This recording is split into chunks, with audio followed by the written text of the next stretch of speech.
Sekolah bersuara, suara mengudara. Hai, halo Sigma Friends. Sigma Friends ada yang tahu nggak nih kita habis ini mau ngapain?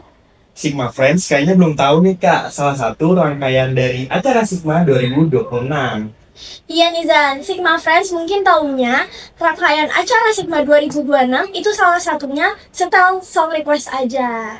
Wah iya nih Kak, langsung aja sih kita kasih tahu salah satu rangkaian acara Sigma 2026. Jadi kali ini aku sama Kak Lala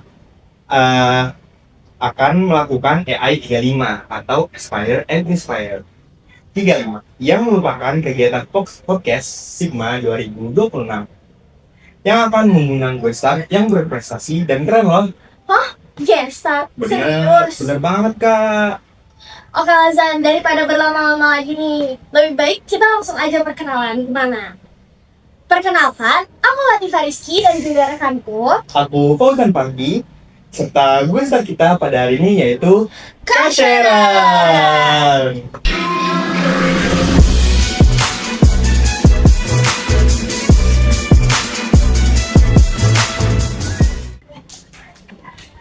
Halo Mas Sharon. Halo, Halo. Gimana nih kabarnya Kak Sharon hari ini? Senang banget kita berdua bisa berkesempatan buat ngobrol sama Kak Sharon sebagai pemenang juara kedua Lomba Cerita Pendek Tingkat Nasional pada kegiatan FLS 3N 2025 Kak. Sebelumnya aku juga mau ngucapin banyak terima kasih sama Kak Sharon dan juga mengucapkan selamat kepada Kak Sharon karena telah memenangi juara 2 lomba menulis cerita pendek pada FLS 3N 2020 nih. Terima kasih. Sebagai pertanyaan pembuka nih Kak, boleh nggak kasih kita semua spoiler cerpen apa yang kakak buat dan juga apa sih yang bikin juri jatuh cinta banget sama cerpen yang kakak buat? Basically sebenarnya cerpen aku ini tuh tentang seorang ilmuwan. Dia tuh pengatur cuaca di Asia Tenggara. Ini konteksnya tuh Jakarta di tahun 2055 yang udah bersih, gak ada polusi kayak sekarang. Benar-benar langit tuh udah kayak kaca dan lain-lain. Dari situ dia tuh ada pekerjaan dan harus menuju ke Taman Ismail Marzuki. Dia tadi menemukan di Taman Ismail Marzuki itu sudah berbeda dengan kondisi 30 tahun sebelumnya. Di tahun 3 di sorry. Di 30 tahun sebelumnya itu ternyata salah satu penyebab terjadi penggusuran di Taman Ismail Marzuki itu juga ternyata disebabkan oleh si Rasi Iswari tersebut. Nah, disitulah perjalanan Rasi Iswari untuk mencoba untuk menyelamatkan Taman Ismail Marzuki itu dimulai. Wah jujur menarik banget sih Kak, aku jadi tertarik banget buat baca cerita pendek kakak. Nah, lanjut ya Kak, dalam menulis cerpen biasanya tuh kan ada fase stuck atau writer's block. Nah, pernah nggak kakak ngalamin itu pas mepet deadline FLS 3N? Kira-kira gimana cara kakak buat keluar dari situasi itu? Sebenarnya aku sih nggak pernah ngalamin writer's blocks sampai ketika aku latihan di pelatihan nasional itu kan 8 kali kan. Dan itu pressure tuh gede banget, jadinya aku ngerasa kayak aku kayak nggak bisa nulis ya sekarang, aku kayak nggak pantas untuk wakilin Jakarta karena aku nggak tahu apa yang aku tulis gitu.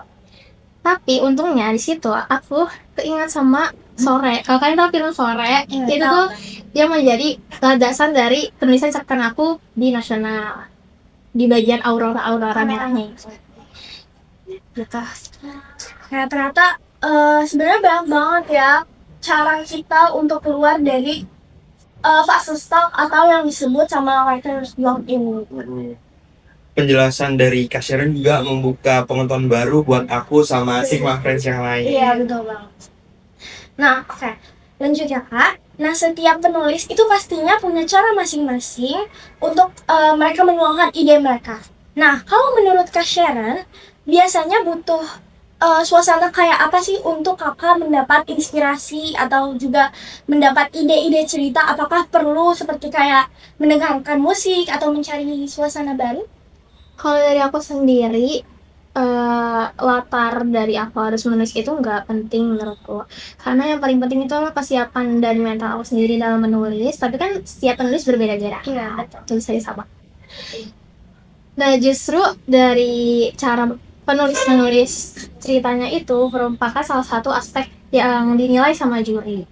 Jadi mungkin untuk menjawab pertanyaan nomor satu, kenapa juri bisa tertarik dengan ceritaku, mungkin karena pembawaan aku ketika lagi menulis di tingkat nasional cukup tenang, lalu genre yang aku bawakan lebih spesifik ke science fiction, sedangkan di tingkat nasional itu hanya aku yang membawakan dalam genre tersebut.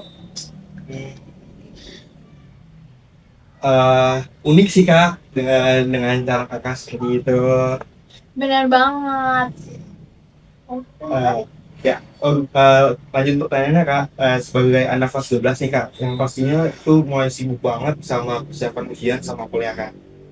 Gimana sih cara kakak bagi waktu antara nulis cerpen yang pastinya tuh butuh banget imajinasi tinggi ya kan kak, sama belajar materi sekolah yang lumayan serius nih kak? Sebenarnya kan FLS 3 ini tuh kemarin dilaksain tuh mepet banget sama TKA. Aku juga bingung waktu bagi waktunya. Cuman yang aku lakuin adalah aku belajar. Setelah belajar aku nonton video. Jadi banyak cerita aku itu bersumber dari video-video YouTube yang tentang fisika kuantum, tentang dinosaurus, tentang zaman purba. Itu aku nonton dan aku udah berinspirasi di situ. Nah, selain dari situ, ketika aku sudah selesai misalnya mengerjakan pelajaran-pelajaran itu, baru aku mulai menulis. Tapi untuk sekarang pastinya karena di fokus PTN aku nggak nulis sama sekali sih. Oke. Ternyata bener ya, antara tugas sekolah sama tugas di luar sekolah itu benar-benar harus seimbang gitu. Harus balance Iya, banget benar sih, Kak. banget. Ngomong-ngomong soal balance nih kak, untuk dalam proses meraih sebuah prestasi itu tentunya banyak banget energi yang perlu kita pakai. Terus habis itu banyak energi yang pastinya kebuang. Terus habis itu apa sih yang jadi rahasia Kak Sharon supaya tetap konsisten dan juga berprestasi? Apakah ada ambisi-ambisi tertentu untuk membawa nama baik sekolah menuju angkasa, atau memang inspirasi untuk diri sendiri aja melewati lomba-lomba? Sebenarnya nggak keduanya, karena aku ikut 3 perlombaan dan yang aku nggak sangka-sangka menang justru menang. Karena aku ngejalanin FL3 ini karena Bu Zulfa itu bilang ke aku kalau misalnya kamu punya bakat loh nulis gitu. Jadi aku kayak, oh mungkin ini part of me yang belum aku kayak unlock gitu. Jadinya aku berusaha kayak oke, jalanin aja gitu. Itu sih. Oke, berarti nggak cuma dari latar belakang sekolah gitu ya? Jujur aku dengerin jawaban Kak Sharon itu jadi ikut terinspirasi lah oleh Kak Sharon.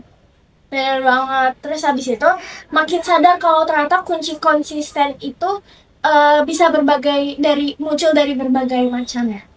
Nah, terus habis itu menurut Kak Sharon seberapa penting sih dunia literasi? Apakah untuk sekedar hobi aja atau juga sebagai cara untuk mengubah masa depan agar lebih baik?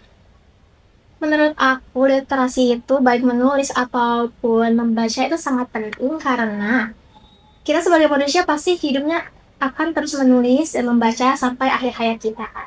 Jadi penting banget untuk meningkatkan cara kita untuk membaca dan menulis, karena dari cara kita membaca dan menulis itu akan meningkatkan kinerja otak kita yang akan terus berujung kepada perilaku kita dan juga cara tutur kata kita. Oke. Ternyata dengan ini aja kayak makin bikin aku sadar kalau ternyata literasi itu bisa berdampak ke banyak hal gitu ya kak. Bener banget kak. Lagian juga aku jadi makin paham kalau sebenarnya nulis tuh bukan cuma sekedar hobi doang, Benar. tapi jadi wadah juga buat berekspresi ya kak. Nah, ngomongin soal ekspresi nih, isu apa sih yang sebenarnya pengen banget Kak Sharon suarakan lewat cerpen-cerpen yang kakak buat supaya bisa didengar banyak oleh orang di luar sana?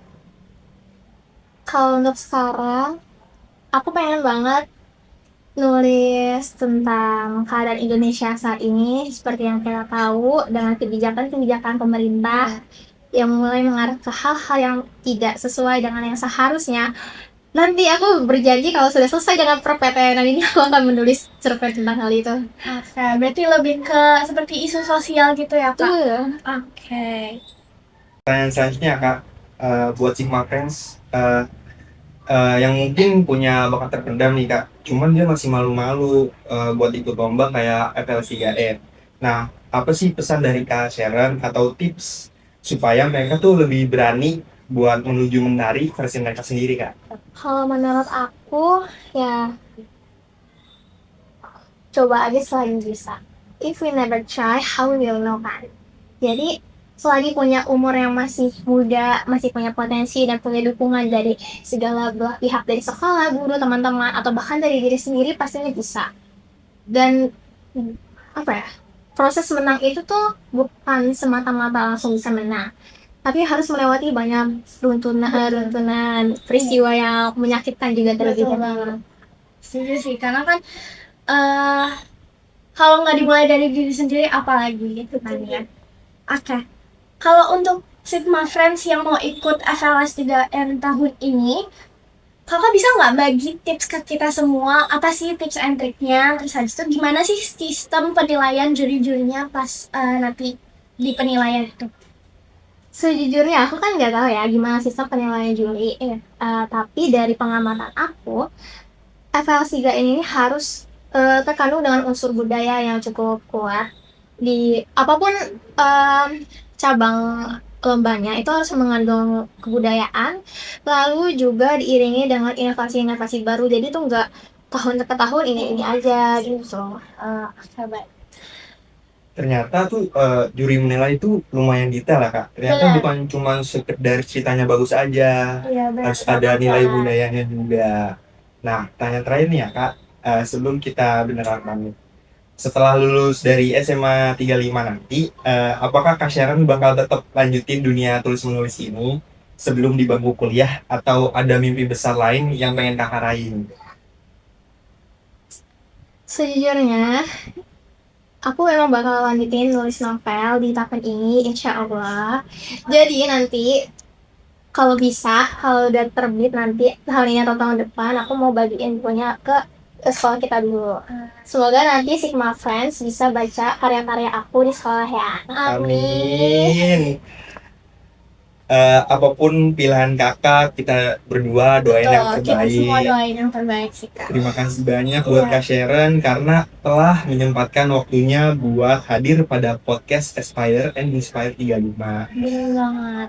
Terima kasih juga kepada Sigma Friends yang telah setia menonton dari awal hingga akhir podcast Aspire and Inspire 35 dari awal hingga akhir. Aku Latifah Rizky dan juga rekanku. Aku Fauzan Maki, kami berdua pamit undur diri. See you Sigma Friends!